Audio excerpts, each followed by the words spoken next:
be successful. Whoever adopts the policy being quit, whoever learns the art of not speaking. Man samata. Samata is a verb. To not speak is an action. To not speak requires effort for many of us. Not speaking requires for many of us much more effort. Not speaking for many of us to close our mouth.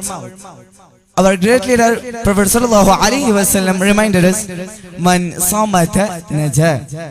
Reminded us this beautiful hadith, and this obviously it was the akhlaq of our Prophet sallallahu alaihi wasallam to maintain long periods of time. He wouldn't speak frequently.